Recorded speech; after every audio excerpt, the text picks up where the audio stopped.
Welcome back to my YouTube channel. कल के lecture में हमने चेन आइसोमेरिज्म पढ़ी थी। आज हम पढ़ेंगे कि कौन सी कितने हाइड्रोकार्बन पे कितने नंबर ऑफ कार्बन एटम्स होते हैं और कितने आइसोमर्स इसके बनते हैं। सबसे पहले आता है हमारा एल्केन। एल्केन में नंबर ऑफ कार्बन एटम्स होते हैं हमारे 4 और इसका आइसोमर फर्स्ट होता है हमारा, एक तो सिंगल चेन होती है सिंगल चेन और दूसरा आइसोमर होता है हमारा एक कार्बन पे एक ब्रांच। दूसरा आता है हमारा एल्कीन, जिसमें हम डबल बॉन्ड देखते हैं। डबल बॉन्ड जिसमें होता है, एल्केन में हमारा सिंगल बॉन्ड होता है और एल्कीन में हमारा डबल बॉन्ड होता है। और एल्कीन में नंबर ऑफ कार्बन आइटम्स होते हैं 4। इसका आइसोमर भी 2 होते हैं। सबसे पहले हम इसको ऐसे लिख सकते हैं कि 1 कार्बन एटम पे हमारा डबल बॉन्ड आ जाएगा और सेकेंड आइसोमर होता है कि हम दूसरे कार्बन पे ब्रांच ले सकते हैं हम कार्बन की।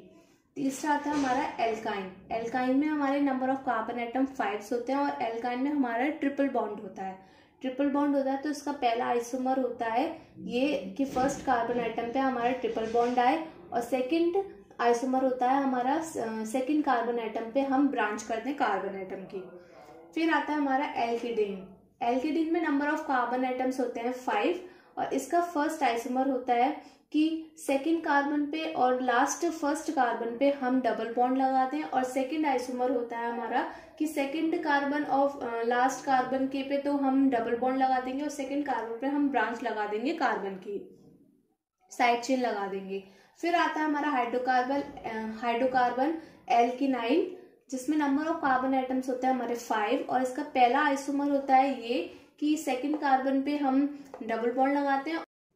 हमारा लास्ट होता है हमारा एल्कोहल, जिसमें नंबर ऑफ कार्बन एटम्स होते हैं हमारे 4 और इसका फर्स्ट आइसोमर जैसे कि आपको पता है एल्कोहल में हमारा OH जो होता है फंक्शनल ग्रुप होता है। तो पहले तो हम सीधी कार्बन चेन ले लेंगे और फर्स्ट कार्बन पे हम OH लगा देंगे। तो फर्स्ट आइसोमर इसका हमारा ये हो गया और जो सेकंड आइसोमर हमारा क्या होगा कि हम सेकंड कार्बन पे जो कार्बन की चेन होंगी उसको कम करने के लिए फिर साइड चेन में हम OH लगा देंगे। तो ये है हमारे hydrocarbon 6 hydrocarbon alkane, alkene, alkyne, alkadiene, alkyne और एल्कोहल। इसमें नंबर ऑफ कार्बन आइटम्स कितने होंगे और इसके आइसोमर्स 2 होंगे और वो कैसे अरेंजमेंट होंगे। तो आप देख सकते हैं जैसे कि इधर लिखा हुआ है पोजीशन आइसोमर। पोजीशन आइसोमर सबसे पहले हमने चेन आइसोमर पढ़ा था, अब हम पोजीशन आइसोमर पढ़ेंगे। तो पोजीशन आइसोमर में मैंने डेफिनेशन क्या लिखी है, compounds having same molecular formula, same side chain but different position of functional group and multiple bonds. तो ये सीधी सीधी डेफिनेशन हमें समझ में आ गई है कि ऐसे कंपाउंड जिनका मॉलिक्यूलर फॉर्मूला तो सेम हो और सेम साइड चेन हो बट डिफरेंट क्या हो, position of functional group and multiple bonds. अब देखिए, अब जैसे कि मैंने एक एग्जांपल लिया है, एक सिंगल चेन दी है मैंने आपको कार्बन एटम की।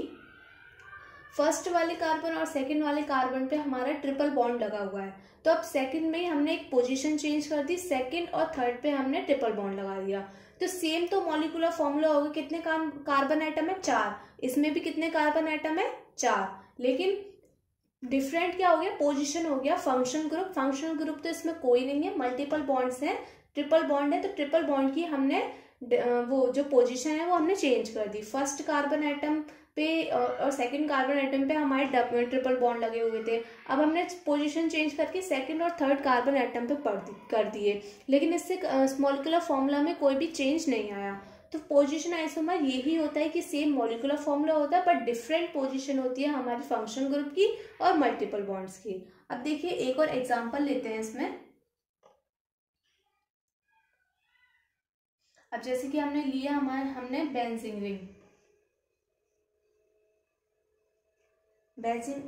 रिंग ली है और इसमें हमने लिख दिया है CH2 और CH3।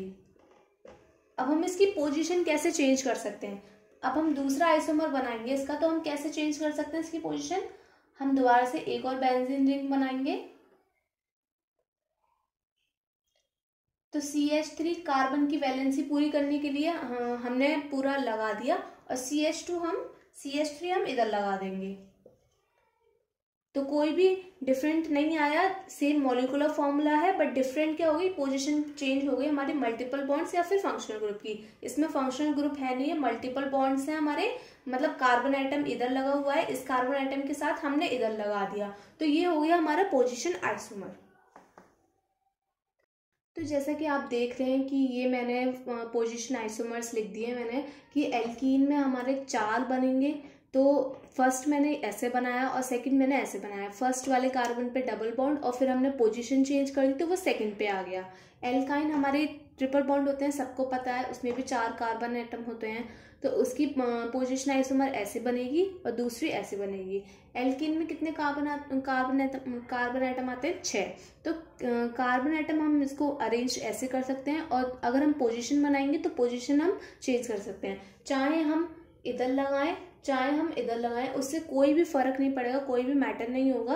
बस ये है कि आपको सिर्फ खाली पोजीशन चेंज करनी है। अगर आपसे क्वेश्चन में बोल रहा है कि बस पोजीशन आइसोमर बनाएं तो बननी तो वैसे ही, बट आपको चाहे वो फंक्शनल ग्रुप हो चाहे वो मल्टीपल बॉन्ड्स हो, आपको उसकी पोजीशन चेंज कर देनी है। फिर लास्ट आता है हमारा साइक्लोप्रोपेन। साइक्लोप्रोपेन के आपको एग्जांपल जैसे कि ये दे रखा है, हमारा साइक्लोप्रोपेन हमने बनाया है। तो साइक्लोप्रोपेन में हमने CH3 इधर लगा दिया। अब हम चाहे तो हम पोजीशन चेंज कर सकते हैं। तो हमने इस वाले कार्बन एटम पे हमने CH3 ग्रुप लगा दिया। तो ऐसे ऐसे पोजीशन आइसोमर्स होते हैं। और भी एल्कीन की कुछ भी एग्जांपल ले लीजिए, उसमें कोई भी पोजीशन आइसोमर्स आप चेंज कर सकते हैं, बट सेम मॉलिक्यूलर फॉर्मूला होता है और डिफरेंट मल्टीपल बॉन्ड्स होते हैं और उसके फंक्शनल ग्रुप्स की पोजीशन डिफरेंट होती है। तो आज के लिए सिर्फ इतना ही। कल के हम लेक्चर में हम फंक्शन ग्रुप पढ़ेंगे और उसके आगे जो टाइप्स होते हैं रिंग चेन आइसोमेरिज्म में सब पढ़ेंगे। लेकिन सिर्फ आज के लिए इतना ही। अगर आपको मेरी वीडियो पसंद आई तो प्लीज़ चैनल को सब्सक्राइब करें, शेयर करें, लाइक करें, कमेंट करें कि आपको किस तरह की वीडियो और चाहिए, किस टॉपिक पर चाहिए।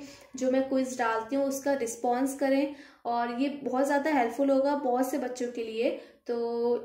So if you like my channel, so please subscribe and bye everyone.